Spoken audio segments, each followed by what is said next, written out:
არ აღიარებდნენ, რომ ეს იყო შეგვეთილი მკვლელობა. ამ დროს, რა თქმა უნდა, მე ვაცნობიერებდი იმას, რომ ძალიან დიდი სხვადასხვა რისკების ქვეშ ვიყავ. მერე ყობიაშვილის საქმე გაიხსენა ახლა რეალურად, რომელზეც ერთად მუშაობდით. გაზარალებული ამობდა, რომ იარაღი დამადო და თავისუფლება აღმეკვეთა. გარდაცვლილი ახალგაზრდა პიროვნება არასდროს დამავიწყდება ის თუ როგორ დამიდგა გვერდში საზოგადოება. ამხელა უარყოფითი დამოკიდებულება იყო ბრალდებულის მიმართ. პოლიცია ძალიან ხშირად ზემოქმედებას ახდენს მოწმეებზე. ორკესტრირებული თავდასხმა და ვისგან იყო და როგორ იყო ორკესტრირებული ეს თავდასხმა ჩემი მისამართით.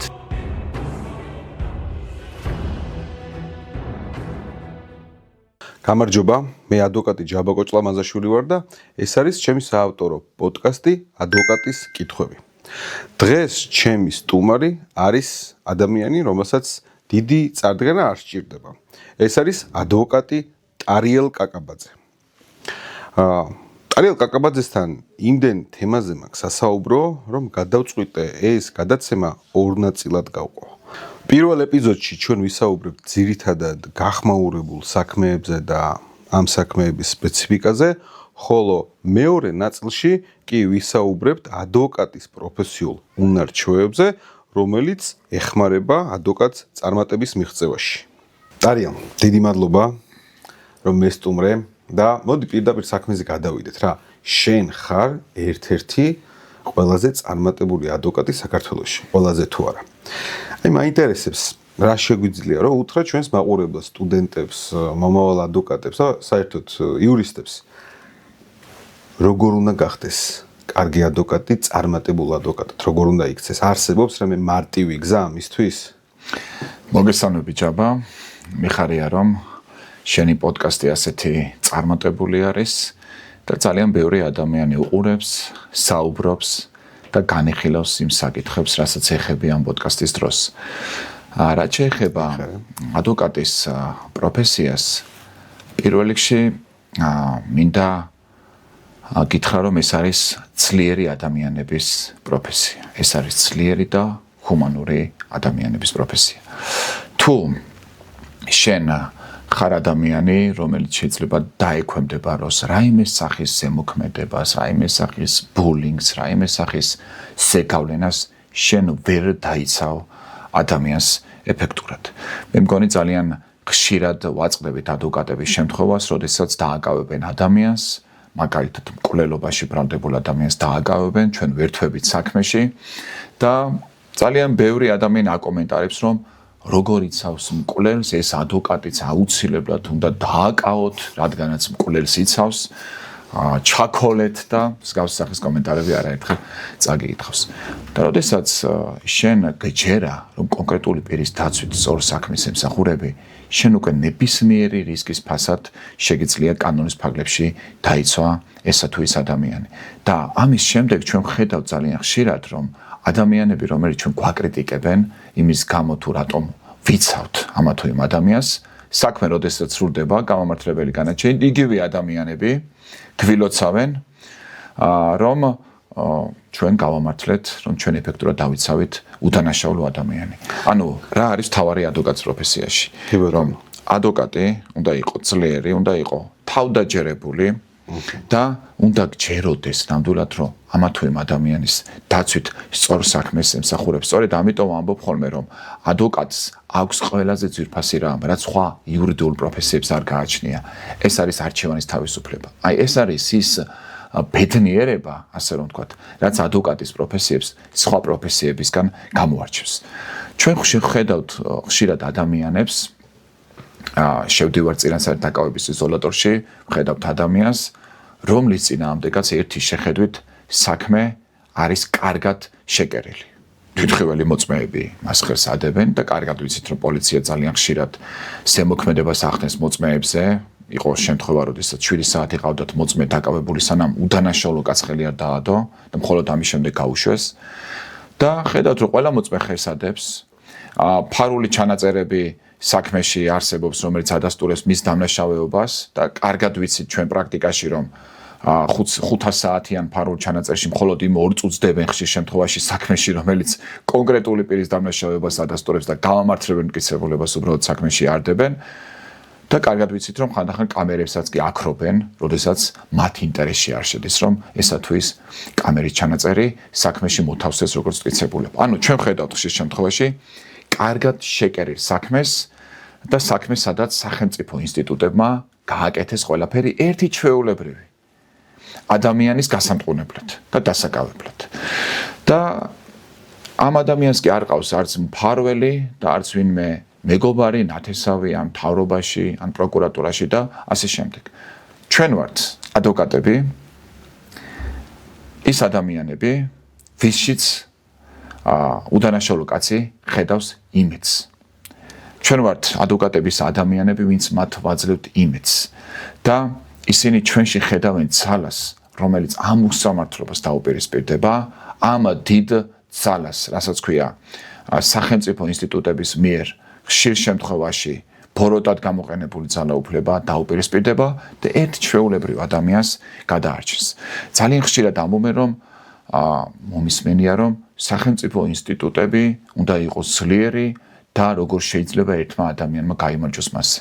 პირიქით, იქ სადაც ერთ ჩვეულებრივ ადამიანს სასამართლოში შეუძლია დაამარცხოს სახელმწიფოს ინტერესები, სწორედ ასეთი სახელმწიფო არის შემდგარი სახელმწიფო, სამართლებრივად შემდგარი სახელმწიფო. და როდესაც ჩვენ ზოგადად სახელმწიფო სიძლიერეზე საუბრობთ, მხოლოდ და მხოლოდ ეკონომიკა არ უნდა ვიგულისხმოთ, ხოლმე ეკონომიკური სიძლიერე. უფრო მნიშვნელოვანი არის სამართლებრივი კუთხით, ანუ დემოკრატიული კუთხით თუ რამდენად არის განვითარებული ესა თუ ის ქვეყანა.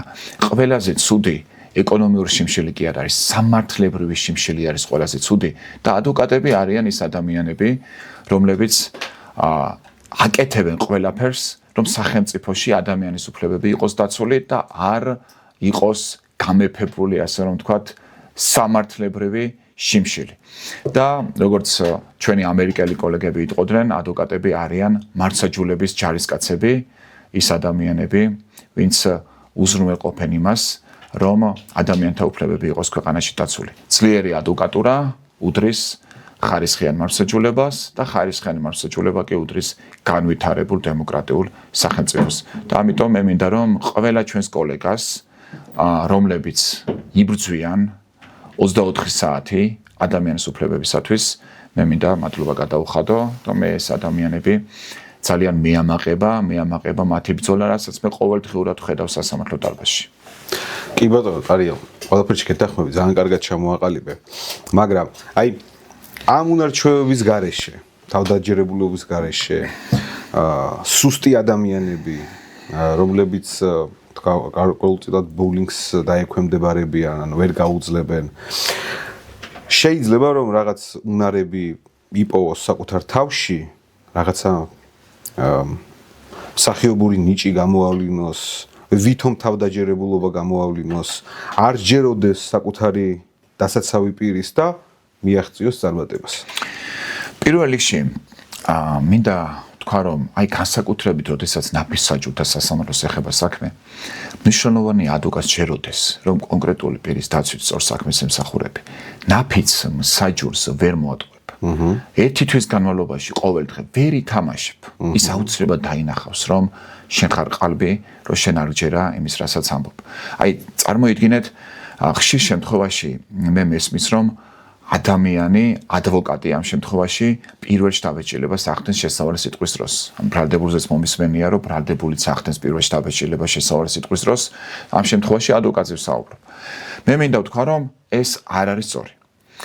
შესავალი სიტყვის დროს პირველ შტაბეჭდილებას ადვოკატი არ ახდენს. ადვოკატი უკვე შექმნილ პირველ შტაბეჭდილებას ამყარებს შესავალი სიტყვის დროს. შესავალი სიტყვის დროს კი არ ახდენს პირველ შტაბეჭდილებას ადვოკატი ნაფიც საჯურზე, არამედ იმ წამიდანვე, როდესაც ადვოკატი ფეხს შედგამს სასამართლოს დარბაზში, სასამართლოს ეზოში, როგორი იქცევა ის, როგორი მანერები აქვს მას, რამდენად თავდაჭერილი არის ის, რამდენად დამაჯერებელია ის, ყველაფერს აქვს ძალიან დიდი მნიშვნელობა. უფრო მეცაც გეტყვით. თუ ნაფიცებს ეხება საქმე, ნაფიცების შერჩევაზეც კი უკვე ნაფისსაჯულთა უმეტესობას გარკვეული შტაბეჭდილება აქვს ადვოკატის მიმართ. სხვადასხვა ერთ-ერთი კვლევა წავიკითხე ამას წინათ, სადაც საუბარი იყო იმაზე, რომ ნაფიცი მსაჯულების დაახლოებით 45-50% შთაბეჭდილებას იქნის მოსალოდნელ ვერდიქტთან დაკავშირებით შერჩევის ხდომაზე. აი წარმოიდგინეთ რამხელა მნიშვნელობა აქვს პირველ შთაბეჭდილებას.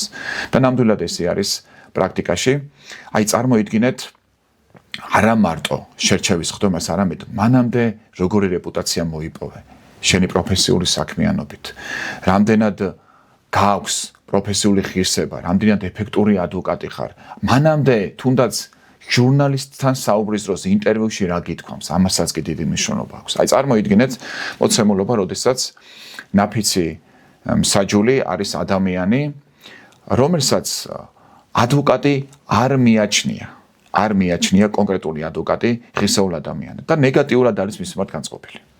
მიაჩნია რომ ეს არის ადვოკატი, რომელიც სად არის ფულის გამო ყველაფერი გააკეთოს და ყველაფერზე წავიდეს. აი წარმოიდგინეთ ესეთი სიტუაცია.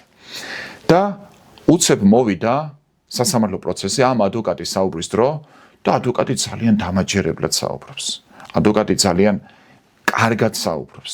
კარგად მომზადებული არის ადვოკატი. ნაფიც საჯული იცით რას იფიქრებს ასე დროს, რომ იცი რა ეს ადვოკატი არადამაჯერებელი პიროვნებაა, მისი პროფესიული საქმიანობიდან გამომდინარე, მე მას არ ვენდობი როგორც პიროვნებას, მაგრამ ეთყობა კარგად მოემზადა ამ პროცესისთვის.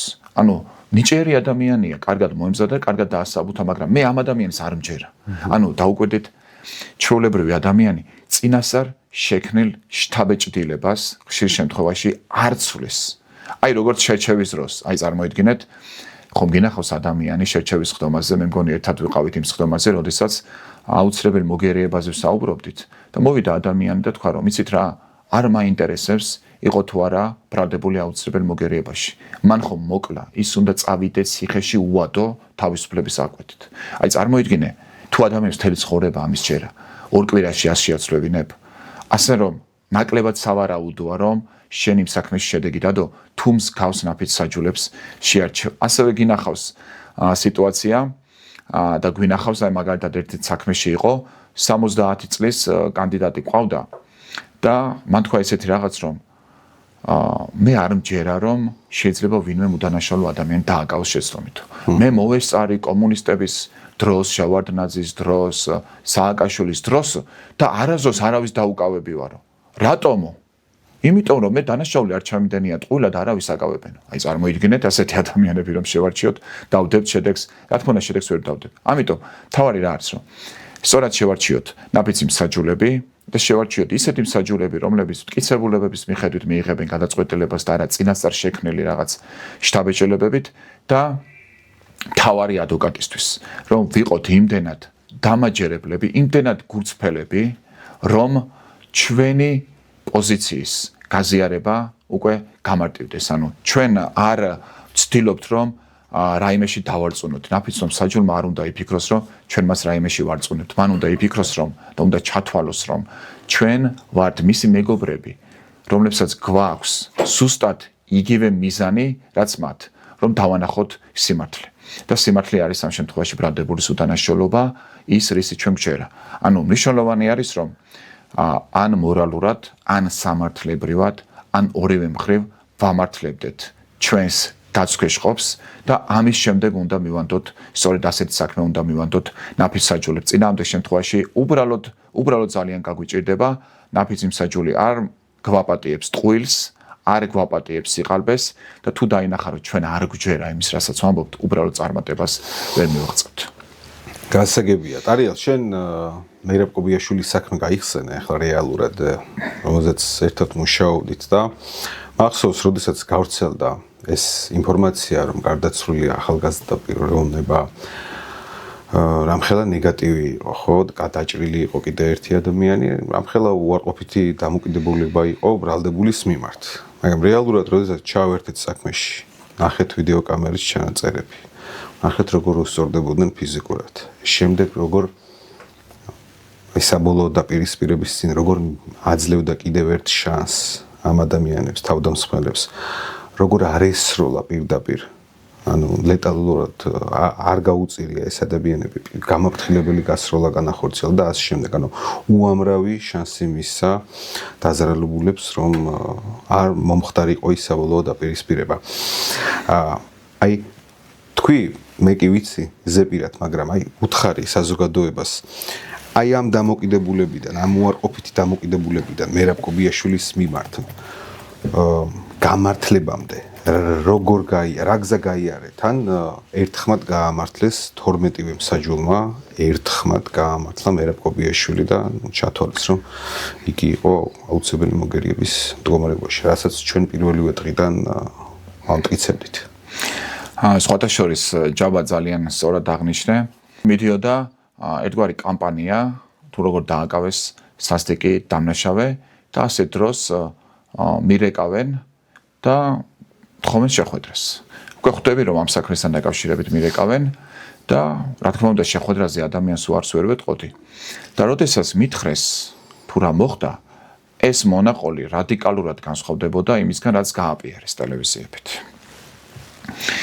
ამის შემდეგ დაურეკეს ოჯახის წევრს და უთხრეს რომ ბრალდებული გადმოყვანილი არის ხეთაში და მე გადავწყვიტე რომ გავსაუბრებოდი მას მანამ სანამ გადავწყვეტი საქმის აღებას. და ვნახე გაუბედურებული, ხელში დაჭრილი ბრალდებული, სასტიკად ნაცემი ადამიანი, რომელმაც რა თქმა უნდა ყოველგვარი მომზადების და დატრენინგების გარეშე მომიყვა მოხდართან დაკავშირებით. და მე მივხვდი რომ ის რაც გააპიარეს და ის რაც განაცხადეს ტელევიზიებით იყო აბსოლუტური სიცრუე და რეალობა იყო აბსოლუტურად სხვა. და იმდენად მართლები ვიყავით და იმდენად მჯეროდა მეც რომ სწორ საქმეს ვემსახურებოდი, რომ ძალიან გამიმარტივდა ამ შეკერილი საქმის დანგრევა, რა თქმა უნდა თქვენთან ერთად, ჩემს კოლეგებთან ერთად, ვინც ჩემთან ერთად მუშაობდით ამ საქმეში. ანუ მთავარი რა არის რომ ბრალდების მხარემ ჯერ აირჩია დამნაშავე და შემდეგ დაიწყო მტკიცებულებების მოპოვება. ანუ ყველას გვინახავს ეგრეთ წოდებული ფაზლი, ხო? აი ბავშვობაში ყველას აგვიწყვია ეგრეთ წოდებული ფაზლი, სადაც მცირე ნამცეცებით, მათი სწორად შეერთებით, შემდეგ უკვე ხედავთ საერთოდ ის სურათს. ანუ ამ შემთხვევაში ასე უნდა მოხდეს გამოძიების მიმდინარეობის დროსაც სწორი საგამოძიებო მოქმედებების შედეგად, მტკიცებულებათა მოპოვების შედეგად უნდა დადგინდეს ვინ არის დამნაშავე. ანუ ჯერ უნდა მოხდეს ფაზლის აწყობა და შემდეგ უნდა დავინახოთ საერთო სურათი. წესით. და ამ საქმეში კი პირიქით გააკეთეს. ანუ ჯერ აარჩიეს სურათი, ანუ დამნაშავედ წარმოაჩინეს მერაბ კობიაშვილი და ამის შემდეგ დაიწყეს უკვე მტკიცებულებების შეკოწიწება. მოწმეები მოიყვანეს, რომლებსაც რამოდენიმე ჯერ მიაცემინეს ინფორმაცია საგამოძიებო ორგანოსთვის, ჯერ ერთი ინფორმაცია, შემდეგ მიხვდნენ რომ ეს წინააღმდეგობაში მოდიოდა ვიდეო კამერით ჩანაწერი, თან შემდეგ შეაცვლებინეს, დაატრენინგეს, მოამზადეს და ეს საქმე ჩამოიფშნა თავიდან ბოლომდე უკვე სასამართლოში. ნათლად დაინახეს ნაფიცმა მსაჯულებმა, რომ ბრალდების ხარი არ იყო გულწრფელი. მათი პოზიცია არ იყო სწორი და ყველა მოწმე იყო სრულ მოწმე. სხვათა შორის, რასაც ხშირად დაცვის ხარი აკეთებს და შეცდომას უშვებს არის, რომ ცდილობს რომ თვითონ მიიყვანოს რაც შეიძლება ბევრი მოწმე სასამართლოში. 5 და 10 მოწმის მიიყვანას უმჯობესია ერთი მიიყვანო სანდო და დამაჯერებელი, ვიდრე 5 მიიყვანო ისეთი რომ 5-დან 4 მატყუარა მოწმე იყოს და სრულ მოწმე იყოს. და ამ საქმეში კი ბრალდების ხარემ მოყარა, ასე რომ ვთქვათ, უამრავი მოწმე, რომლებიც ერთმანეთში აიბლანდნენ, რომლებმაც ერთმანეთის საწინააღმდეგო ჩვენებები მიცეს და მათი ჩვენებები ასევე წინააღმდეგობაში მოდიოდა ვიდეო კამერით ჩანაწერთან. ყველაზე ნეიტრალურ და ყველაზე დამაჯერებელ მტკიცებულებებთან. ასევე ჩვენ გამოვკვეთეთ ის, რომ შეგნებულად არ იყო ნეიტრალური მტკიცებულებები მოპოვებული ამ საქმეზე და საქმე იყო გაყალბებული. აი გახსოვთ ალბათ, საქმეში იყო ეგრეთ წოდებული აღიარებით ჩვენება, რასაც უწოდებდა ბრალდების ხარე და როგორ მიიღეს ეს ეგრეთ წოდებული აღიარებით ჩვენება რამდენიმე საათის განმავლობაში ადამიანს ხელიდან სისხლის დიოდა, ფაქტობრივად მხარი გახრეტელი ჰქონდა ტყვიისგან და ექიმი არ მიყავდათ. სანამ არ მოაწერდა ხელს, სანამ არ მოაწერინეს ხელი წინასწარ შეთხსულ აბსურდულ ჩვენებას, მანამ ექიმი არ მიიყვანეს.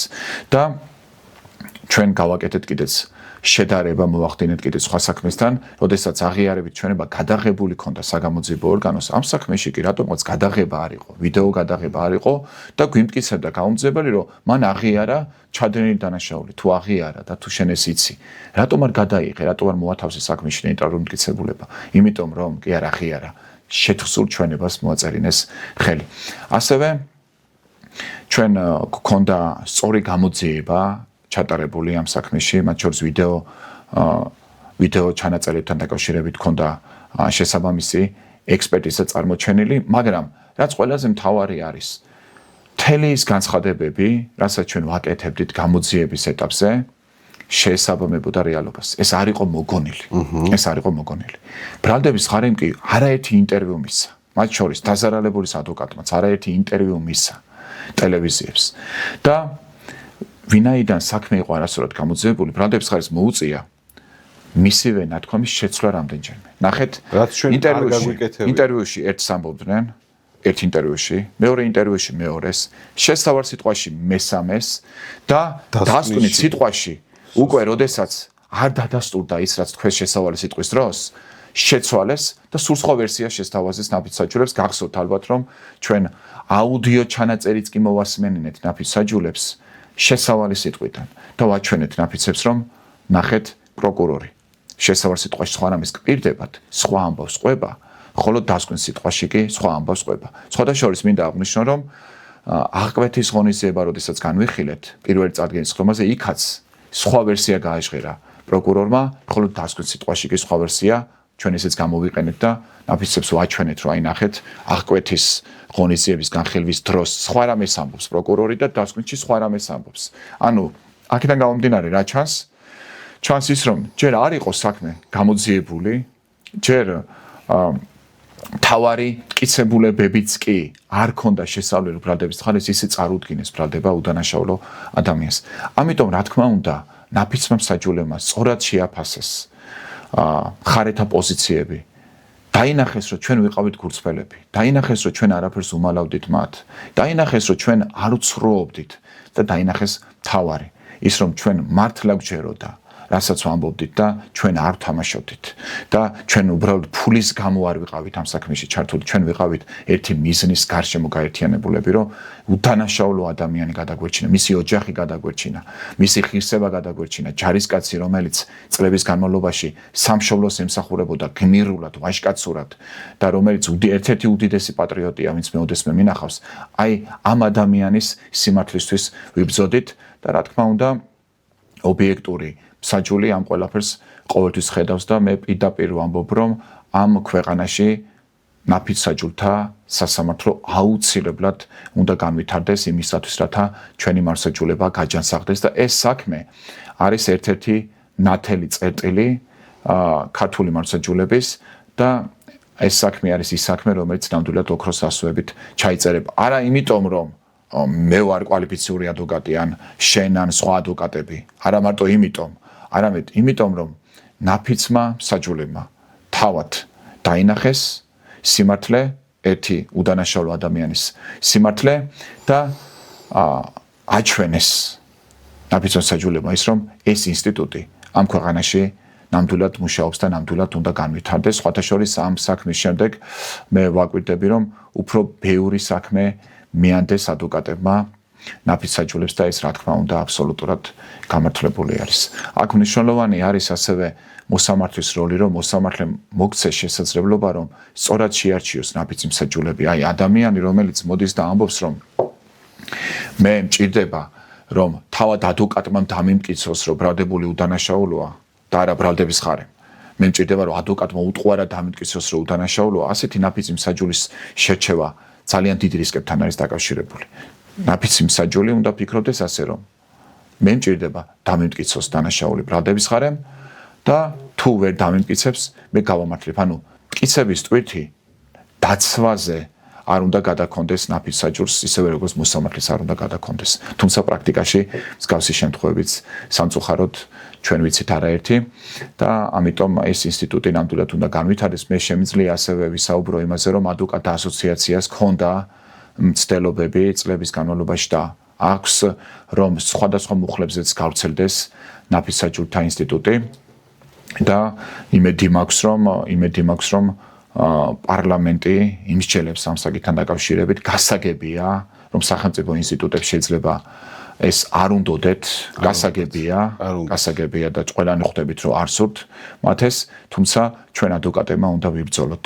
გასაგებია, რომ შეიძლება ეს არ შედიოდეს პროკურატურის ინტერესში, მაგრამ თუ ჩვენ ადვოკატები ვიბრძოლებთ საზოგადოებასთან ერთად იმისათვის, რათა ნაფის საჯულთა ინსტიტუტი განვითარდეს ამ ქვეყანაში, ჩვენ მივაღწევთ იმას, რომ ძალიან მალე გვექნება ბევრად უფრო ხარისხიანი მართლმსაჯულება და ერთი მანკიერი პრაქტიკა, რომელიც მინდა ვახსენო, გახსოვთ ალბათ ამასინათ გორის სასამართლოში რომ შევარჩიეთ ნაფიც მსაჯულები, ბრალდება იყო ესეთი თავისუფლების უკანონო აკვეთა დამამძიმებელ გარემოებებში და შევარჩიეთ ნაფიც მსაჯულები, უკვე მოვემზადეთ შესავალი სიტყვებისთვის, ჩავატარეთ შესაბამისი გამოძიება და მოდის პროკურორი შესავალი სიტყვების ეტაპზე და ამბობს, რომ ჩვენ კვალიფიკაციას ვცვლით დამამძიმებელ გარემოებას ხსნით. რატომ გააკეთა ეს ბრალდების ხარემ, ხო? რატომ გააკეთა? გააკეთა მხოლოდ და მხოლოდ იმ მიზნით, რომ თავიდან აეცილებინა ნაფის საჯულთა მიერ საქმის განხილვა და ნაფიცები დაითხოვა შემდეგ სასამართლომ და თვითონ მოსამართლემ განიხილა ეს საქმე. აქ ბრალდების ხარე ხედავდა, რომ ნაფიცები აუცილებლად გამომართლებელ ვერდიქტს მიიღებდნენ და მოსამართლისგან უფრო მეტად ჰქონდა ბრალდების ხარის იმის იმედი, რომ მოსამართლე გამამტყუნებელ განაჩენს გამოიტანდა. წარმოიდგინეთ, ეს იყო საქმე, სადაც ბრალდება იყო იარაღის გამოყენებით თავისუფლების უკანონო აკვეთა, ანუ დაზარალებული ამბობდა, რომ იარაღი დამადო და თავისუფლება აღმიკვეთა. რამოდენიმე გამოკითხვა იყო და ყველა გამოკითხვის ოლქში იგივე სადასტურებდა, რომ იარაღი დაადო და იარაღის ნაწილი მოხსნა ბრალდების ხარემ. ანუ ეს რას ნიშნავს? ეს ნიშნავს იმას, რომ პროკურორების რაღაც ნაწილი არ არიან დაინტერესებული იმით, რომ განვითარდეს ქვეყანაში ნაფის საჯულთა სასამართლო, მათი ინტერესი საგანი არის, რომ კონკრეტული საქმე მოიგონ, რომ კონკრეტულ საქმეში დადგეს გამამტყუნებელი განაჩენი. ასე ამ მეთოდებით თუ იბრძოლებს პროკურატურა, რა თქმა უნდა, ვერ განვითარდება ნაფის საჯულთა სასამართლო. პროკურორებს არ უყვართ ნაფის საჯულთა სასამართლო. უამრავი საქმე შემიძლია კიდევ მოვიყვანოს, სადაც აი მაგალითად განსაკუთრებას ედავებოდნენ, ჩავერთეთ საქმეში და ბრალდება შეცვალეს მკვლელობის მცდელობით. რატომ? იმიტომ რომ მათ არ სურდათ, რომ ნაფიცებს განეხილათ ესა თუ ის საქმე. და რაც შეეხება მერაბ კობიაშვილის მაგალითს, კიდევ ერთხელ მეორებ, რომ ეს მნიშვნელოვანი მაგალითი არის, ასევე თუნდაც ჯვარდინ დაკითხვის კუთხითაც დასკვნის სიტყვის მხრივაც ძალიან ბევრი რამ შემიძლია ვთქვა. აი მაგაზე მინდა ჩაგეკითხოთ სახით გამოადგეთ მომავალ ადვოკატებს. აი მაგაზე მინდა ჩაგეკითხოთ, არია უყურე. არის ნაფიც საჯულთა სასამართლო, არის ჩვეულებრივი სასამართლო. რამდენად დიდი განსხვავება ამ სასამართლო პროცესებს შორის, შესავალი სიტყვა, დასკვნითი სიტყვა, მოწმეთა დაკითხვის მეთოდები, ანუ ერთი და იგივე მეთოდს იყენებ ამ სასამართლოებზე თუ რადიკალურად განსხვავდებიან ერთმანეთისგან? ნაფიც საჯულთა სასამართლო არის განსხვავებული სპეციფიკის და ადვოკატი ცოტა სხვანაირად მუშაობ ნაფიცებთან და სხვანაირად მუშაობ მოსამართლისთან. მე ამას ვადარებ ხშირ შემთხვევაში, რას იცით, აი შეიძლება ადამიანი იყოს კრივში მსოფლიოს ჩემპიონი და უცებ გავიდეს კიკბოქსინგის ჩემპიონატზე. სხვა სპორტია. განსხვავებული სპეციფიკა ჭირდება, ხომ?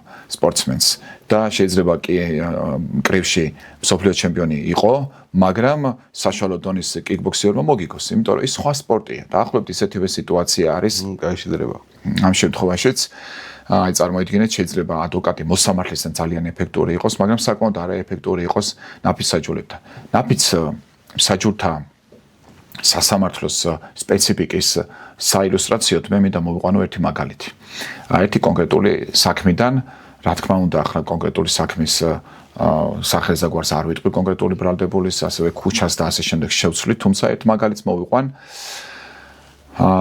საქმე იყო ესეთი, სადაც დაცვის ხარე საუბრობდა აუცილებელ მოგერიებას. ანუ ადვოკატი ამბობდა და დაცვის ვერსია იყო, რომ ბრალდებული იმყოფებოდა აუცილებელი მოგერიების მდგომარეობაში, ბრალდებულს ჰქონდა გარკვეული დაზიანებები. და დაცვის ვერსია იყო, რომ დანით დაესხა დაზარალებული თავს, ბრალდებული იწულებული გახდა, რომ დაიცვა საკუთარი თავი და მიაყენა დანით ორი ჭრილობა თავდასხმას. რა თქმა უნდა, შესავალი სიტყვის ეტაპზე დაცვის მხარემ გააჟღერა ეს ვერსია და ნაფიც საჯულებს ეუბნება. ძვირფასო ნაფიც საჯულებო ხედავთ ბრალდებულს აქვს დაზიანება. ეს იყო აუცილებელი მოგერიების მდგომარეობაში. ბრალდების ხარის მოწმე, რომელიც ბრალდებულს ხეს ადებს, არის ცრუ მოწმე. და ნამდვილად საქმეში არსებობდა ერთადერთი მოწმე, რომელიც ამბობდა, რომ გამოძიების ეტაპზე ამბობდა, რომ ნამდვილად ბრალდებული დაისხა თავს გაზარალებულს მოკლის მიზნით. ანუ ბრალდებულს ადებდა ხელს და ამხელდა დანაშაული ჩადენაში. მოხდა ისე, რომ არსებითი განხილვის დროს ეს მოწმე მოვიდა სასამართლოში და თქვა, რომ მე იქ საერთოდ არ ყოფილი ვარ. პოლიციამ ძალით ამაწერინა ეშვენება. პოლიციამ ხელი მომაწერინა უკვე შეთხზულ ჩვენებას. და რა გააკეთა ადვოკატმა? ადვოკატმა დაინახა, რომ არც ერთი მოწმე არ ამხელდა ბრალდებულს დანაშაულ ჩადენაში. ადვოკატმა დაინახა, რომ არც ერთი მტკიცებულება არ ადასტურებდა იმას, რომ მისმა დაცვის ყოფმა მიაყენა დამიჭრილობა გარდაცვლას. და დასკვნის სიტყვა შეეუბნება ნაფიც საჯულებს. ძვირფასო, ნაფიცო საჯულებო. როგორც ხედავთ, არც ერთი მტკიცებულებით არ დადასტურდა, რომ ბრალდებულმა დანით მიაყენა ჭრილობა. შესაბამისად, მე გეუბნებით, რომ მას არ ჩაუდენია ეს დანაშაული, მას არ მიუყენებია ჭრილობა დანით და თხოვთ, რომ მიიღოთ გამომართლებელი ვერდიქტი. რა პრობლემას ხედავთ აქ? პრობლემა არის ის, რომ ადვოკატმა საკუთარი ვერსია შეცვალა. შესავარში სხვა ვერსია შესთავაზა ნაფიც საჯულებს, შემდეგ მოარგო მტკიცებულებებს საკუთარი ვერსია შეცვალა და დასკვნის სიტყვაში სხვა ვერსიით წარსგა ნაფიცი საჯულების წინაშე. და ნაფიცმა რა იფიქრეს? იფიქრეს, რომ თუ ადვოკატმა ვერსია შეცვალა, ესე იგი ადვოკატმა მოგვატყუა. და თუ ის უდანაშაულო კაცს იცავს, რაში დაჭირდა ადვოკატს ჩვენი მოტყუება? რატომ შეგიყვანა შეცდომაში? და წარმოიდგინეთ იმ საქმეში, მხოლოდ იმის გამო, რომ დაინახეს ადვოკატის არაგულწრფელობა. დაინახეს, რომ ადვოკატმა სასამართლო დარბაზში იცრუა, ნაფიცებმა მხარი დაუჭირეს გამამტყუნებელ ვერდიქტს. მოსამართლე ალბათ იმ ქვეყანაშიც კი, სადაც ეს საქმე განიხილეს, გამამართლებელ განაჩენს გამოიტანდა, მაგრამ ნაფიცებთან რა არის თავარი? თავარი არის დამაჯერებლობა, თავარი არის გულწრფელობა, თავარი არის, რომ ის შეცდომაში არ უნდა შეიყვანო და შენ აუცილებლად მიაღწევ წარმატებას. მოსამართლემ შეიძლება მაგალითად მოსამართლესთან ხო შეიძლება ეგრე მოქცევა? რაც შეეხება მოსამართლეს. მოსამართლე ვალდებულია და პრინციპში ნაფიც საჯულიც ვალდებულია, მაგრამ ისინი ხო ჩვეულებრივი ადამიანები არიან და ისინი ხშირ შემთხვევაში შინაგან წმენაზე უფრო მეტ აქცენტს აკეთებენ, ვიდრე მტკიცებულებებს. ამიტომ მოსამართლეს რომც სჯეროდეს გულის სიღრმეში, რომ პირი დამნაშავეა, მაშინ როდესაც მტკიცებულება არ არსებობს, ის ვალდებულია გაამართლოს და არაერთი მსგავსი საქმე გვინახავს, ხომ ასეა? უფრო მეცას გეტყვით, მოსამართლეს პრაქტიკაში შეიძლება სჯეროდეს, რომ პირი უდანაშაულოა, მაგრამ მტკიცებულებებით რაღაცნაირად დასტურდებოდეს მისი დამნაშავეობა და გამამტყუნებელი განაჩენი გამოიტანოს. მას ევალება მოსამართლეს, რომ დაასაბუთოს გამოტანილი განაჩენი. ნაფიც საჯულს კი დასაბუთება არ ევალება, ამიტომ აქ მთავარი არის შინაგანი წმენა ნაფიც საჯულებთან. შესაბამისად, რა თქმა უნდა, სხვა სპეციფიკა არის ნაფიც საჯულთა სასამართლო და სხვა სპეციფიკა არის, როდესაც მოსამართლეს გამოაქვს ესა თუ ის განაჩენი და გამოძიებაც კი სხვანაირად წარიმართება. ანუ გამოძიებასაც კი ჩვენ ადვოკატები სხვანაირად ვატარებთ, როდესაც ნაფიცებს მივანდობთ საქმეს და როდესაც მოსამართლე იხილავს საქმეს. სწორედ ამიტომ ამბობ ის მაგალითი რომ მოვიყვანე, როდესაც არსებითი განხილვის ხდომაზე კვალიფიკაცია შეცვალა ბრალდების მხარემ. ამის უფლება ბრალდების მხარეს არ უნდა ქონდეს. რატომ იცით? როდესაც რამდენიმე თვე საგამოძიებო მოქმედებას ვატარებ, მე ვატარებ იმ იმართულებით, რომ მე ვიცი, რომ ნაფიცებმა უნდა განეხილონ საქმე და მე ნაფიცებს უნდა მოვარგო ჩემი გამოძიება და შენ რომ უცებ მე მუხს მიცვლი, მას შემდეგ რაც დიდი რესურსი დაიხარჯა საჯულების შერჩევაში და მოგეხსენებათ ხანდახან 10 პროცესსაც კი ვატარებთ მთელი დღე, რომ ნაფიცები შევარჩიოთ და შენ შესავალი სიტყვების ეტაპზე მუხრცვლი კვალიფიკაცია ცვლი იმის გამო, რომ გინდა თავი აარიდო ნაფიც საჯულთა სასამართლოს, ეს ძალიან არასწორი, ეს პირდაპირ არღვევს შეჯიბრებითობის პრინციპს და მოსამართლეებმა არ უნდა მისცენ ამის უფლება პირველ რიგში ბრალდების მხარეს. სამწუხაროდ მოსამართლეები ამის უფლებას აძლევენ და აქ უკვე რა თქმა უნდა კანონის პრობლემაც არის. თუმცა მოსამართლეებს დამერწმუნეთ დღესაც მოქმედი კანონმდებლობითაც შეუძლიათ ისე სწორად განმარტონ კონკრეტული ნორმები, რომ ამის უფლება არ უნდა მისცენ ბრალდების მხარეს. გეთანხმები.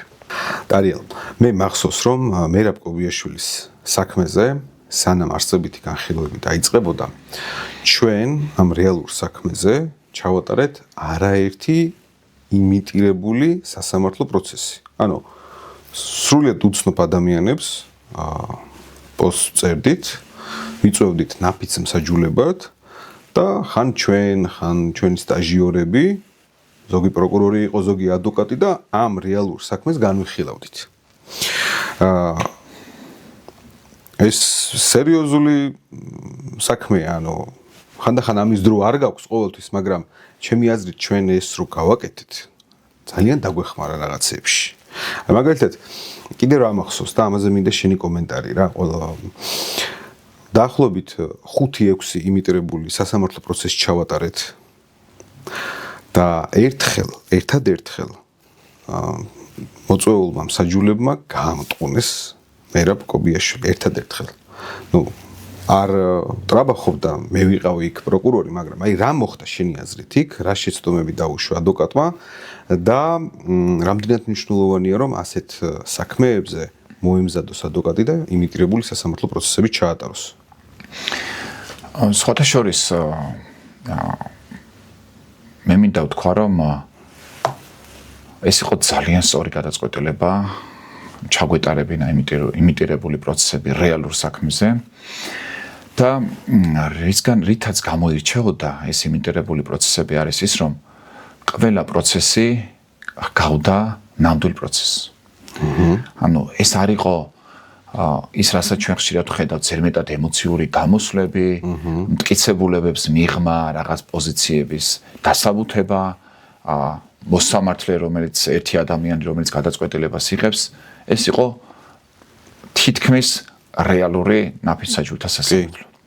მე მახსოვს რომ ჩვენ ვიწევდით ისეთ ადამიანებს ნაფიც საჯულებად, რომლებსაც პირადად არც ვიცნობდით. რომლებიც არ იცნობდნენ მხარებს, რომლებმაც არ იცოდნენ საქმის დეტალები, ისინი მოდიოდნენ. მახსოვს რომ ჩვენ ვირჩევდით 12 ძირითად და 3-4 სათადარიგო მსაჯულს, მინიმუმ 3 სათადარიგო მსაჯული ყოველთვის ყავდა. და მაშინ როდესაც ისინი მიიღებდნენ გამამტყუნებელ ვერდიქტს, ჩვენ მათ ვეკითხებოდით სათითაოდ. ჩვენ მათ მოსაზრებებს ვისმენდით, რატომ მიიღე გამამტყუნებელი ვერდიქტი. და ისინი გვეტყოდნენ, რომ აი მე არ მომეწონა ადვოკატის ეს კონკრეტული პოზიცია. მე არ მომეწონა მეორე ადვოკატის მიერ დასმული შეკითხვები. მე არ მომეწონა ის, რაც დასკვნის სიტყვაში დაცვის მხარემ გააჟღერა. და როდესაც გამამართლებელ ვერდიქტს მიიღებდნენ, იქაც ვეკითხებოდით ჩვენ რატომ მიიღეთ გამამართლებელ ვერდიქტი. და ეს კითხვა პასუხის რეჟიმი, რომელიც ჩვენ გქონდა ყოველი იმიტირებული პროცესების შემდეგ იყო ძალიან მნიშვნელოვანი. ამით მე პირადად ხვდებოდი და ჩვენ ხვდებოდით თუ რა სჭირდებოდა საზოგადოებას. საზოგადოების განწყობას რა ქმნიდა, რა აინტერესებდა საზოგადოებას. რა უნდოდა საზოგადოებას დაცვის ხარისგან, რა უნდოდა საზოგადოებას ბრალდების ხარისგან. და ყველაზე მთავარი, სად და რაში ხედავდა საზოგადოება სიმართლეს. ეს რა თქმა უნდა ჩვენ დაგვეხმარა იმაში, რომ სწორად მიგვეტანა საქმე ნაფიც საჯულებისთვის და სიმართლე გვეჩვენებინა. მე მახსოვს რომ ბოლო იმიტირებულ პროცესზე მეც კი გამოვედი. და მინდა გითხრათ რომ საკმაოდ დიდხანს ვემზადებოდი ამ იმიტირებული პროცესისთვის. სერიოზული პროცესი. ცხოვრებაში პირველად გამოვედი იმიტირებულ პროცესზე ადვოკატად და ეს კონკრეტული იმიტირებული პროცესი იყო საკმაოდ შრომატევადი და სტრესული ჩემთვის. მაგრამ ამ იმიტირებული პროცესის შემდეგ, მე ძალიან გამიმარტივდა უკვე რეალურ საქმეზე ადვოკატად გამოსვლა და ჩემი პოზიციის დასაბუთება. ჩემთვის უკვე ნათელი იყო რა ჭირდებოდა საზოგადოებას, რა აინტერესებდა საზოგადოებას და ბევრად წინ ვიყავი ბრალდების ხარისგან განსხვავებით უკვე პირველივე პროცესზე.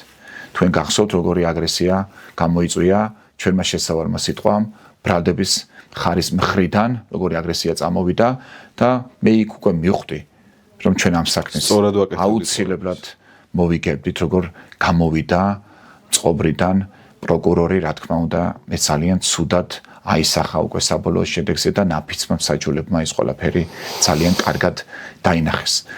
ამიტომ მე ფიქრობ, რომ ეს ძალიან სწორი პრაქტიკა არის, რომ შეიძლება რაღაც რეკვიზიტების შეცვალო, ბრალდებული სახელმწიფოების შეცვალო, მაგრამ როდესაც იწყებ შენ კონკრეტულ დღეს ნაფიცსაჯულთა სასამართლოს, კარგი იქნება თუ იგივე საქმეზე უმჯობესია რამდენჯერმე ჩაატარო იმიტირებული პროცესი, ჩვეულებრივი ადამიანები მოიწვიო, ძირითადად შეიძლება ისინი იყვნენ არაიურისტები, რომლებმაც არ იციან საქმის დეტალები და მათ მიაღებინო საბოლოო ვერდიქტი და ვერდიქტის მიღების შემდეგ კი მათგან მოისმინო თუ რა მოეწონათ, რა არ მოეწონათ და ეს შენ რა თქმა უნდა გეხმარება იმაში, რომ გარედან, ანუ ნეიტრალური თვალით დაინახო ის თუ რა ჭირდება და რა აინტერესებს საზოგადოებას. გეთანხმებით არიელ. აი, ახლა მაინტერესებს რა შეცდომებს უშვებენ ადვოკატების შესავალი და დასკვნითი სიტყვის დროს და ისევ შედარებები რო გავაკეთოთ რა, მაინც ამ თემის ირგვლივ ვიტრიალოთ მოსამართლესთან და ნაფიცმსაჯულთან. აი, არის მოსაზრება, რომ ნაფიცმსაჯულებთან არ შეიძლება დიდი შესავალი და დასკვნითი სიტყვების წარმოთქმა. რასაც ჩვენ არ ვეთანხმებით, იგივე მერაბ კობიაშვილის საქმეზე ძალიან დიდი დასკვნითი სიტყვა ქონდა. შესავალი სიტყვა ბრალდების ხარის გაგზელდა დაახლოებით საათი და 15 წუთი, იგივე დრო გაგზელდა დაცვის ხარის შესავალი სიტყვა, არ ვიცი ეს როგორ დაიმთხვა. დასკვნითი სიტყვა იყო 7 საათი და მე მგონი 15 წუთი და იგივე ხანგრძლივობა ქონდა ჩვენს დასკვნით სიტყვას. კი ბატონო. და ანუ 7 საათიანი დასკვნითი სიტყვები ქონდა მხარეებს. მაგრამ არ მოუწყენიათ მსაჯულებს. სხვათა შორის ახლა მე მინდა რომ ამ საკითხზე უფრო დეტალურად ვისაუბრო. კი, დეტალურად რო ვისაუბროთ. შეცდომებზე. მე მახსოვს ერთხელ იმიტირებული სასამართლო პროცესი, რომელზეც მომიწვიეს და როდესაც უსმენდი დასვის მხარეს იმ იმიტირებულ სასამართლო პროცესში სტუდენტები ეჯიბრებოდნენ ერთმანეთს, კონკრეტული მკვლელობის საქმე იყო რაღაც და დავინახე რომ 20 წუთის შემდეგ, უკვე როდესაც ყველაზე საინტერესო ეტაპზე გადავიდა დასკვნითი სიტყვა, შეწყვიტა ადვოკატმა საერთოდ დასკვნითი სიტყვა. შოკში ჩავარდი, მეთქი რას აკეთებს. როდესაც შემდეგ კითხვა დაუსვიეს, რატომ გააკეთე, რატომ არ გააგრძელე. მან თქვა რომ მე მასწავლეს რომ 20 წუთის მერე მსმენელი იხლებაო. და მან თავარი არგუმენტები უპასუხოდ დატოვა. მოწინააღმდეგე მხარის თავარი არგუმენტები უპასუხოდ დატოვა. ეს არის უდიდესი შეცდომა. სისუსტეების აღიარება დასკვნით სიტყვაში და პასუხის გაცემა არის აუცილებელი იმისათვის, რათა შენი პოზიცია იყოს ეფექტური. რაც შეეხება იმას, თუ რამდენ ხანს უნდა გაგრძელდეს დასკვნით სიტყვა. კატეგორიულად ვეწინააღმდეგები იმ პოზიციას, რომ უნდა გაგრძელდეს 20 წუთი, 30 წუთი, ან 40 წუთი. კატეგორიულად ვეწინააღმდეგები. თავარი ის კი არ არის, რამდენ ხანს სელდება. თავარი ის არის, თუ რამდენად საინტერესო არის დასკვნითი სიტყვა, ან თუნდაც შესავალი სიტყვა. ყველას უნახავს მაგალითად 30 წუთიანი ფილმი, რომელიც იმდენად უინტერესო იყო, რომ ერთი სულიგად როდის დასრულდება. მომაბეზრებელია და უინტერესო არის, მაგრამ ყველას გვიყურებია რაღაც სერიალისთვის, რომელიც შეიძლება 10 სერია გაგრძელდა და 10 საათი გაგრძელდა, მაგრამ იმდენად საინტერესო იყო, იმდენად ჩაგვითხრია ჩვენ ამ სიუჟეტმა, რომ პირიქით არ გვინდა რომ დასრულდეს. სუსტად ასეთივე მიდგომა აქვთ მსმენელებს შესავალი სიტყვისა და დასკვნითი სიტყვის შესახებ. თავარი არის რომ დასკვნითი სიტყვა იყოს იმდენად საინტერესო, იმდენად დამაჯერებელი, იმდენად არგუმენტირებული, რომ ამან არ უნდა მოადუნოს მსმენელი. ეს არ უნდა იყოს მომაბეზრებელი მსმენელისთვის. ამიტომ მე კატეგორიულად ვეწინააღმდეგები რაღაც დროის ლიმიტებს და იმას რომ მაგალითად 20 წუთში უნდა მორჩეს დასკვნითი სიტყვა. თუ შენ 20 წუთში იტყვი დასკვნითი სიტყვა საქმეზე, სადაც არის მაგალითად დაკითხული 20 მნიშვნელოვანი მოწმე, სადაც არის ფარული ჩანაწერები, მაგალითად, რა ვიცი, 200 საათის ფარული ჩანაწერები არის და სადაც ბრალდების ხარის ძალიან ბევრი არგუმენტი აქვს და თუ შენ ყველა იმ არგუმენტს არ უპასუხე და გამოტოვებ იმის გამო, რომ იმ მიზნით რომ 20 წუთში ჩაეტიო, იცით რა მოხდება? ნაფიცი მსაჯული გავა სათათბიროდ და იფიქრეს, რომ ამ არგუმენტს დაცვამ არ უპასუხა, იმ არგუმენტს დაცვამ არ უპასუხა. რატომ არ უპასუხა? იმიტომ არ უპასუხა, რომ პასუხი არ ქონდა. კონტრაარგუმენტი არ ქონდა დაცვის ხარეს და იქ შედეგს ვერ დადებ ვერანაირად. ამიტომ ის შეცდომა, რასაც ხშირად უშვებენ დასკვნის სიტყვების დროს, კიდევ ერთხელ ვიმეორებ, თუ ჩვენ ახლა გვისმენენ მომავალი ადვოკატები, რომლებიც ხშირ შემთხვევაში იმიტირებულ პროცესებზე გამოდიან და 15 წუთიან დასკვნის ამბობენ მხოლოდ იმის გამო, რომ დროში ჩაეტიონ 15 წუთში ჩაეტიონ, მინდა მათ უთხრა, რომ ეს ძალიან დიდი შეცდომა და ეს შეცდომა არ უნდა გაიმეორონ უკვე რეალურ პროცესებზე. რეალური პროცესი ბევრად რთულია და ბევრად დრამატული არის, ვიდრე იმიტირებული პროცესები. და შესავალ სიტყვაზე რა შეცდომას უშვებენ. წეღანაც გარკვეულწილად შევეხერო. მოგეხსენებათ, რომ შესავალ სიტყვა არის 3 კომპონენტისგან შემდგარი. ანუ ყველაზე კარგი შესავალი სიტყვა უნდა შედგებოდეს 3 კომპონენტისგან. პირველი არის თემა, მეორე არის ვერსია და მესამე კომპონენტი არის დაპირება. თუ ამ 3 კომპონენტიდან რომელიმე სახეზე არ არის, ეს შესავალი სიტყვა სრულყოფილი ვერ იქნება. მაგრამ ძალიან სარისკო არის ვერსია, ანუ მეორე კომპონენტი. ეს არის ძალიან სარისკო. რატომ? ვერსია უნდა იქნეს ისე სწორად და ზუსტად შერჩეული. შენ აუცილებლად და უტყუარად უნდა იცოდე, რომ ამ ვერსიის შეცვლა არ მოგიწევს დასკვნის სიტყვის დროს. ძალიან ხშირად აშღერებენ რაღაც ფრაზებს ვერსიის დროს, რაღაც ისეთ დეტალებს აშღერებენ, რომლის შეცვლას შემდეგ უკვე უწევთ დასკვნის სიტყვის დროს და ეს უკვე მეტყოლებს მათ არადამაჯერებლობას და ხშირ შემთხვევაში დაცვის ხარი მხოლოდ ამის გამო აგებს საქმეს, ასევე ბრალდების ხარიც. ამიტომ მხოლოდ ისეთი რამ უნდა გავაჟღეროთ, რაც ზუსტად ვიცი, რომ არ შეიძლება, რაც ზუსტად ვიცით, რომ ძალაში დარჩება დასკვნის სიტყვის ეტაპზეც. და თუ ჩვენ საერთოდ ნებისმიერი ვერსიის გამჟღავნება სარისკოდ მიგვაჩნია, იშვიათად რომ მსგავსი რამე იყოს, უმჯობესია ვერსია გააჟღერო. მაგრამ თუ რომელიმე ვერსიის გააჟღერება სარისკო გგონია, უმჯობესია ეს მეორე კომპონენტი შესავალი სიტყვის ვერსიის კომპონენტი საერთოდ ამოვიღოთ და მოკლედ ვთქვათ, რომ თქვენ დაინახავთ ბრალდებული სუდანაშაულობას და გამომართლებელი ვერდიქტს მიიღებთ, ან გამომართლებელი განაჩენს გამოიტანთ და საერთოდ გამოუტოვოთ. უმჯობესია საერთოდ გამოუტოვოთ, ვიდრე ვთქვათ ისეთი რამ, რისი შეცვლაც მოგვიანებით მოგვიწევს. და მაინც ყველაზე მნიშვნელოვანი კომპონენტი არის მესამე კომპონენტი დაპირება. და ხშირად ვისმენთ ესეთ ფრაზებს იმიტირებულ პროცესებზე, რომ მე მჯერა, რომ თქვენ დაინახავთ ბრალდებული სუდანაშაულობას. ან მე მჯერა, რომ თქვენ მიიღებთ გამამტყუნებელ ვერდიქტს პროკურორებისგან.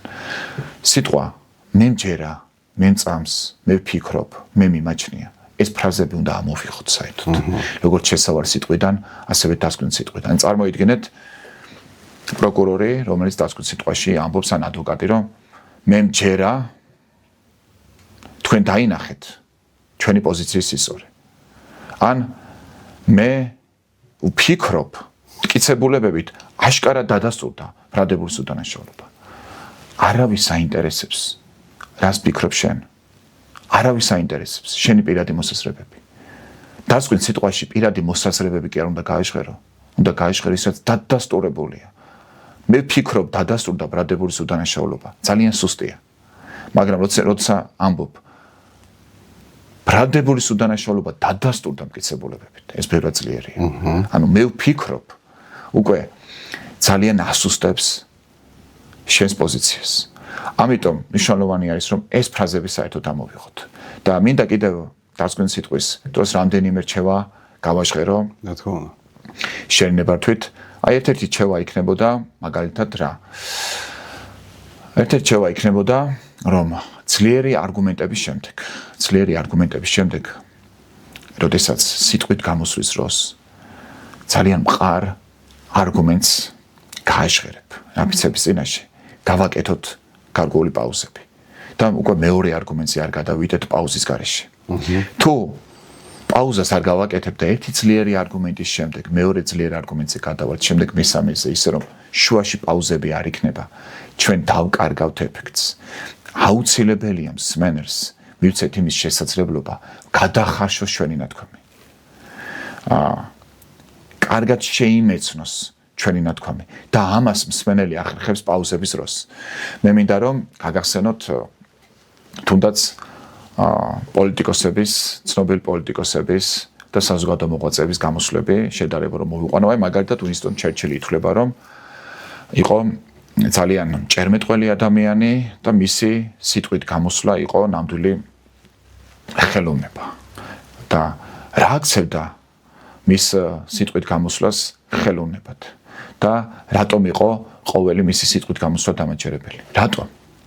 რამე განსაკუთრებულს ამბობდა? ერთ-ერთი მთავარი კომპონენტი, რატომაც იყო დასამახსოვრებელი და დამაჯერებელი არის, რომ ის აკეთებდა ფაქტობრივად ყოველი წინადადების შემდეგ დიდ პაუზებს.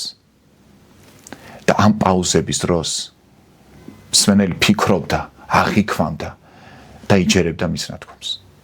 და მხოლოდ ამის შემდეგ გადადიოდა უკვე სხვა არგუმენტებზე, სხვა თემებზე და სხვა საკითხებზე. აი მარტინ ლუთერ კინგის ცნობილი გამოსვლა მე მაქვს ოცნება. გახსოვთ ხომ?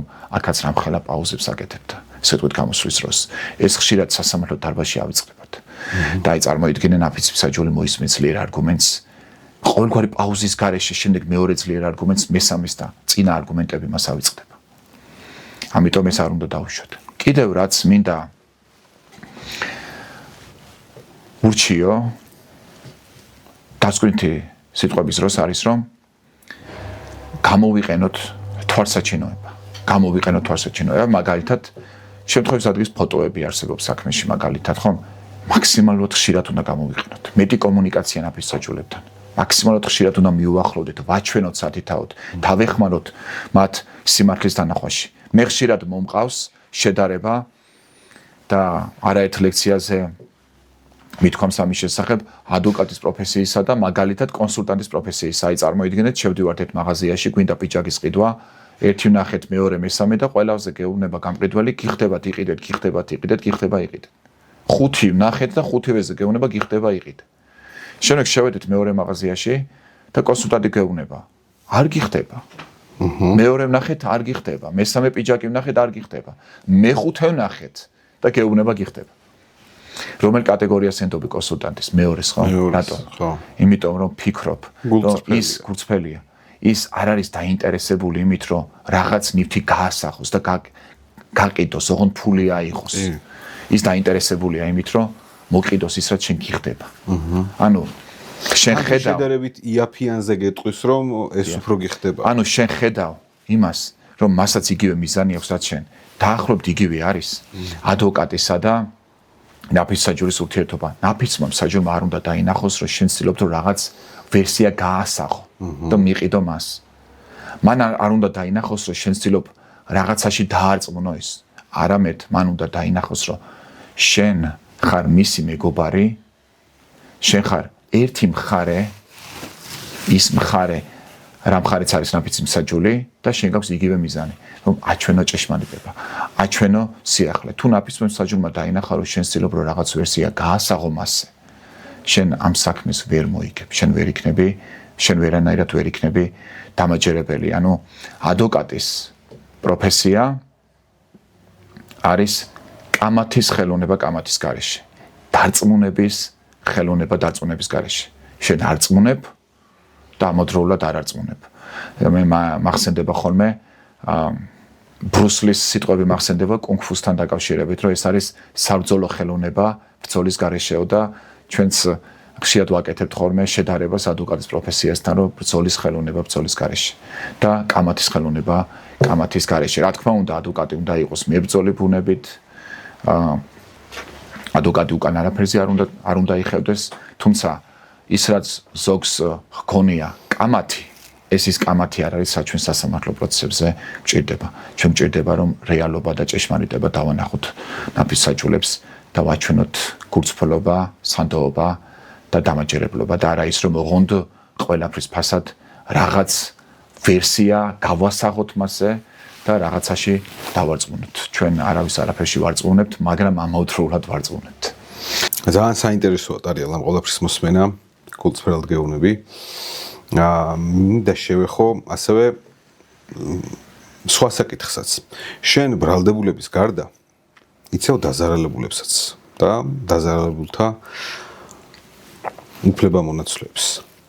ერთ-ერთი ყველაზე გახმაურებული საქმე, სადაც შენ დაზარალებულების ინტერესებს იცავდი, არის ლევან ჯანგველაძის მკვლელობის საქმე, რომელზეც არაერთი ტყუილის, რაღაც ბრალდების, ბულინგის და სხვადასხვა ინსტიტუტებიდან და არა მარტო ინსტიტუტებიდან კონკრეტული ადამიანების ის აღმოჩნდი, ანუ ობიექტში აღმოჩნდი, მიზანში აღმოჩნდი. თავს გესხმოდა არაერთი ადამიანი იმის გამო, რომ პირველივე დღეს ამბობდი სიმართლეს და რასაც ამბობდი, საბოლოოდ ის აღმოჩნდა სიმართლე. მინდა მესაუბრო ამასთან დაკავშირებით, რის თქმაც შეგიძლია ლევან ჯანგველაძის მკვლელობის საქმეზე და საერთოდ ამ სპეციფიკაზე, დაზარალებულის დაცვაზე. სხვათა შორის პირველი შემთხვევა, როდესაც პოდკასტის დროს კითხვა დამისვეს ამ საქმესთან დაკავშირებით და მართალი ბრძანდები იმაში, რომ ეს იყო ერთ-ერთი საქმე, სადაც შემხვდა ყველაზე ბევრი და ყველაზე დიდი წინააღმდეგობები. ოღონდ არა სამართლებრივი კუთხით, არამედ ცოტა სხვა მხრივ. მე როდესაც ჩავერთი ამ საქმეში, როგორც დაზარალებულის ადვოკატი, მე რა თქმა უნდა წარმოდგენა არ მქონდა, როდესაც ჩავერთე თუ ვინ იყო მკვლელობის შემკვეთი, თუ ვინ იყო მკვლელობის ორგანიზატორი, თუ ვინ იყვნენ ის ადამიანები, ვინც რაიმე ფორმით მონაწილეობას იღებდა ამ სასტიკი დანაშაული ჩადენაში. და მე ჩავერთე, რომ დამიცვა დაზარალებულის ინტერესები, რომ მაქსიმალურად დამიცვა სიმართლის მხარე და სწორი ინფორმაცია გამეშველებინა. თუმცა პირველივე დღეებიდანვე ჩემთვის ძალიან აღკარა იყო, რომ საქმე არ მიდიოდა სწორი მიმართულებით. საქმეს ხელოვნურად იძიებდნენ არასწორი მიმართულებით და რადიკალურად არასწორი რელსებით მიდიოდა, არასწორი გზებით მიდიოდა გამოძიება, თუ შეიძლება მას საერთოდ გამოძიება იწოდოს აღნიშნული საქმე. ანუ ეს იყო არა გამოძიება, არამედ საქმის ჩაფარცხვის ოპერაცია, რომელშიც მონაწილეობდნენ სახელმწიფო ინსტიტუტები. არა ერთი ინსტიტუტი, არა ორი ინსტიტუტი, არამედ სახელმწიფო ინსტიტუტები მონაწილეობდნენ საქმის ჩაფარცხვაში. და ეს მე დავინახე უკვე პირველივე დღეებიდანვე. ამის შემდეგ როდესაც მე კომენტარი რო გავაკეთო და მე გააგრძელებთ, ხო? ანუ სახელმწიფო ინსტიტუტები და არა მარტო სახელმწიფო ინსტიტუტები საქმეს ფარცხავდნენ და არ აღიარებდნენ, რომ ეს იყო შეკვეთილი მკვლელობა. სასახად ვამბობ, რომ თვეების განმავლობაში ამ საქმეში გამოძიება ადასტურებდა და ამბობდა, ამტკიცებდა, რომ ეს არ იყო შეკვეთილი მკვლელობა, თითქოს გელა უძილაურს დაესიზმნა რაღაც და გადაწყვიტა თვითონ მოეკლა ლევან ჯანგველაძე. წარმოიდგინე, ადამიანი, რომელსაც არც კი იცნობდა, რომელთანაც შეხება არ ქონია, შემხებლობა არ ქონია. და მე ზუსტად ვიცოდი, რომ უკვე სახელმწიფო ინსტიტუტები, მათი პოზიცია ეწინააღმდეგებოდა ჩემს პოზიციას. მე მქონდა ორი არჩევანი. ანუ უნდა შემშინებოდა ვიღაცების მუქარის, უნდა შემშინებოდა ბულინგის და უარი მეთქვა ამ საქმეზე, რაც გამოდიოდა პირდაპირ ხალატი ჩემი დაცვის ქვეშ ყოფის, ან მეორე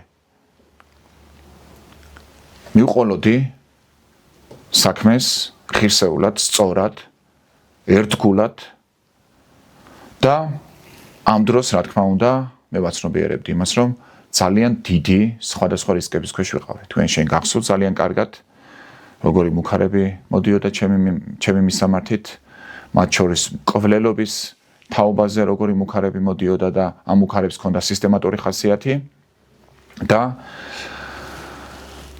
ასევე კარგად გახსოვს, რომ როდესაც ამ მუქარებმა ვერანაირი შედეგი ვერ გამოიღო, შემდეგ უკვე დაიწყეს ჩემი ეგრეთ წოდებული გაშავების წარუმატებელი ოპერაცია, წარუმატებელი, იმიტომ რომ მადლობა ღმერთს და მადლობა საზოგადოებას, რომელმაც არნახული მხარდაჭერა გამომიცხადა.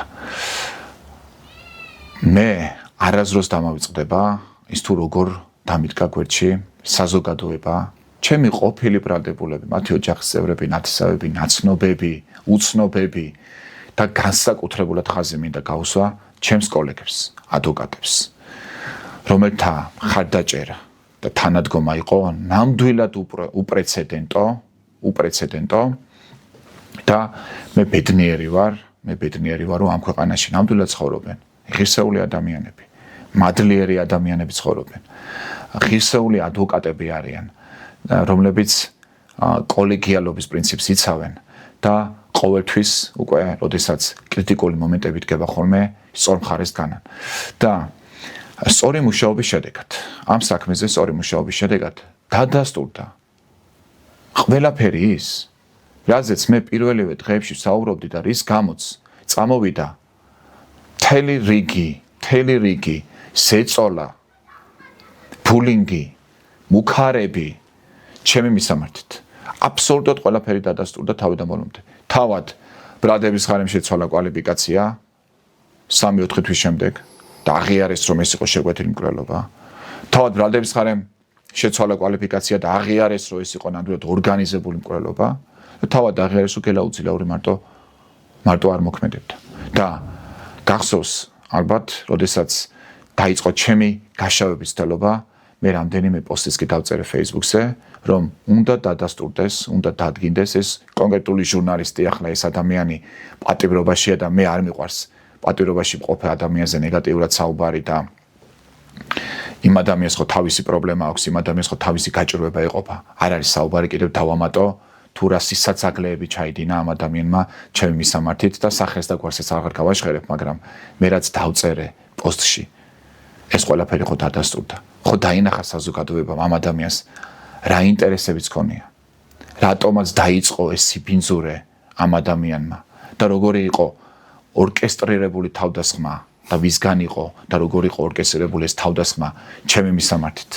და თავარი რა არის, გვახსოვდეს ადვოკატებს, რომ არასდროს სიმართლეს არ უღალატოთ, უკან არ დავიხიოთ და ყველა მძიმე ომიდან და ბრძოლიდან აუცილებლად გამოვალთ გამარჯვებულები. თავარი გჯეროდეს, რომ ჩვენი ქმედებით და ჩვენი მუშაობით სწორ საქმეს ვემსახურებით და თავარი რა არის, რომ როგორ რისკსაც არ უნდა ხედავთ და გულწრფელად გეტყვით, რომ იყო მომენტები, რომ სახლიდან გამოდიოდი და უშვებდი იმას დიდი ალბათობით, რომ შეიძლებოდა ჩვეულებრივად ვინმე ჩამსაფრებოდა და ესროლა. უშვებდი ამას. და ალბათ ხვდები, რატომაც ამას უშვებდი მე. და მაშინაც ქონდა შენთან ჯაბა კომუნიკაცია და შენთანაც არაერთხელ გამიჟღერებია და შენც კი გაგიჟღერებია ეს საფრთხე ჩემთან მიმართებით, როდესაც მე საუბრებოდი, რომ ფრთხილად იყავი. ხშირად მეუბნებოდი შენ და სხვა კოლეგები ხშირად მეუბნებოდნენ. მაგრამ თავარი რა არის, რომ ეს არის ურთულესი პროფესია და თუ ამ პროფესიაში ფეხი შევდგით, უნდა ვიცოდეთ, რომ თუნდაც მსგავსი რისკების შემთხვევაშიც კი სიმართლეს არ გადაუხვიოთ და არ ვუღალატოთ იმ ადამიანს, რომელმაც საკუთარი ინტერესების დაცვა ჩვენ მოგვანთო. აი ამაზე დიდი დანაშაული არ არსებობს. რაც შეეხება მოკლულ ლევან ჯანგველაძეს, მე მას საერთოდ არ ვიცნობდი, თუმცა იმდენი ადამიანი შემხვდა, ვისთვისაც ამ ადამიანს სიკეთე გაუკეთებია, ვინც ამ ადამიანს გადაურჩენია, რომ მე მართლაც ვამაყობ, რომ ამ ღირსეული ადამიანის ოჯახის ინტერესებს ვიცავდი. და რა თქმა უნდა, იმ პირების მიმართ, ვინც ბრალდებულია ამ საქმეში, ვინც მსჯავრდებულია ამ საქმეში, მე არანაირი პიროვნული ინტერესი არასდროს ქონია, მე უბრალოდ ჩემს საქმეს ვაკეთებდი და დაემუქრო ადვოკატს იმის გამო, რომ ის თავის საქმეს ემსახურება, ის მისი დაცვის ქვეშ ყოფის ინტერესებს ემსახურება, ეს უბრალოდ მიუღებელია ნორმალურ ქვეყანაში, დემოკრატიულ ქვეყანაში, ნორმალურ საზოგადოებაში, განვითარებულ საზოგადოებაში მსგავსი რამ არ უნდა ხდებოდეს. და თუ ხდება, არავის აქვს უფლება ადვოკატს დაემუქროს და ადვოკატის მიმართ რაღაც ბინძური მეთოდებით დაიწყოს ბრძოლა მხოლოდ იმის გამო, რომ ის თავის საქმეს ღირსეულად ემსახურება. გითახმები სრულად არიელ. და აი ეს თემა რომ ამოვწუროთ, აი ეს ბრძოლები და ეს წინააღმდეგობები რო გადალახავ, გაძლიერებს ამ პროფესიაში, როგორც ადვოკატს და როგორც ადამიანს. გეხმარება? ზოგადად ნათქვამი არის, რომ მარტივი ცხოვრება ქმნის სუსტ ადამიანებს, ხოლო სირთულეები ქმნის ძლიერ ადამიანებს, ნებისმიერი სირთულე, რომელსაც ჩვენ ვაწყდებით ცხოვრებაში, რა თქმა უნდა ჩვენ გვაძლიერებს. მით უმეტეს, როდესაც ამ სირთულის დროს შენს პრინციპებს არ გადაუხვევ და შენ ღირსეულად ემსახურები ადამიანებს, ღირსეულად ემსახურები შენს პროფესიას და არ უღალატებ პირველ რიგში საკუთარ თავს. ასეთ შემთხვევაში შენ აუცილებლად გამოხვალ გამარჯვებული ამ ბრძოლებიდან და შენ აუცილებლად გამოხვალ იმაზე უფრო ძლიერი, ვიდრე აქამდე იყო. გეთახმებით არიო.